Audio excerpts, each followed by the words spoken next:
Hello everyone, ఈరోజు special recipe తెలుసుకుందాం ఎలా తయారు చేయాలో. అదేదో కాదండి, అరటికాయ పకోడీ.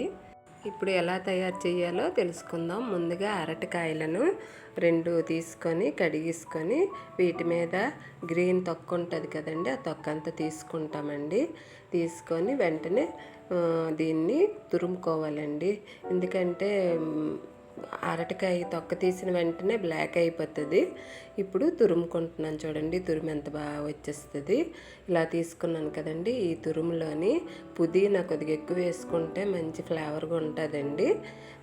పుదీనా వేసుకుంటున్నాను. పుదీనా, కరివేపాకు, పచ్చిమిర్చి ముందుగా వేసుకుంటున్నాను. ఈరోజు థర్స్డే కదండి, నేను వెల్లుల్లి అల్లం వెల్లుల్లి పేస్ట్ వేసుకున్నా బాగుంటుంది. ఇందులోని ఇవి పచ్చిమిర్చి వరకు వేసాను కదండి. ఇప్పుడు దీనిలోని సాల్ట్, కారము, గరం మసాలా పౌడర్ కూడా కొంచెం వేసుకుంటాము. వాము కూడా వేసుకుంటే బాగుంటుందండి. అల్లం వెల్లుల్లి పేస్ట్ వేసుకున్నా బాగుంటుంది చెప్పాను కదండి, నేనంటే వేసుకోవట్లేదు. వాము కొంచెం వేసుకుంటున్నాను. వేసుకొని ఇప్పుడు దీన్ని బాగా కలుపుకుంటాం. ఇందులో వాటర్ వేయక్కర్లేదండి, ఎందుకంటే అరటికాయలోని వాటర్ ఉంటుంది కదా, ఆ వాటరే సరిపోతుంది. ఇప్పుడు కలుపుతున్నాను కదా. కలిపాక ఇప్పుడు శనగపిండి వేసుకుంటాము.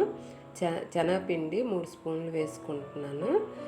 వేసి అందులోనే బియ్యం పిండి కూడా 2 స్పూన్లు వేసుకుంటామండి. కరకరలాడుతుంది. బియ్యం పిండి వేసుకుంటే బాగుంటుంది.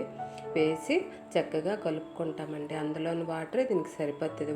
వాటర్ చాలకపోతే ఒక 2 స్పూన్లు వేసుకోవచ్చు. ఇప్పుడు ఇదిగండి ఇలాగ కలిపేసుకుంటున్నాను. చేయితోనే కలుపుతున్నాను చూడండి. ఇప్పుడంతా కలిపిన తర్వాత వేడి నూనె ఒక 2 స్పూన్లు వేసుకుంటామండి. ఆయిల్ వేడి చేసుకొని ఒక 2 స్పూన్లు వేసుకుంటే మంచిగా వస్తుందండి. చాలా బాగుంటుంది. విడివిడిగా వచ్చి కరకరలాడుతుంది. చాలా బాగుంటుంది. అందుకే ఆయిల్ వేసుకుంటున్నాను. ఆయిల్ వేసుకొని ఇదిగండి మరొకసారి కలుపుకుంటున్నాను. కలిపాక ఇప్పుడు రెడీ చేసుకున్నాం కదండి. ఇప్పుడు స్టవ్ పైన ఒక బాణీ పెట్టుకొని ఆయిల్ పోసుకుంటామండి. ఆయిల్ పోసాక వేడెక్కుతుంది. ఆయిల్ వేడెక్కింది కదండి, ఇందులోని చిన్న చిన్నగా ఇవి గట్టి పకోడీలాగే వేసుకుంటాము. వేసుకొని వేగుతున్నాయి కదండి, చక్కగా వేగిపోయి ఇప్పుడు ఒక పేపర్ వేసుకొని ఒక ప్లేట్లోని తీసుకుంటాము. ఈ పకోడీ ఇదిగో ఇందులో వేసుకొని తీసుకున్నాను. చాలా బాగున్నాయండి. చూసారా, కరకరలాడుని గోల్డెన్ బ్రౌన్ కలర్లో వేగాయి. కరకరలాడే రుచికరమైన అరటికాయ పకోడీ రెడీ అయిపోయింది. ఈ వీడియో నచ్చినట్లయితే లైక్ చేయండి, సబ్స్క్రైబ్ చేయండి. Thank you.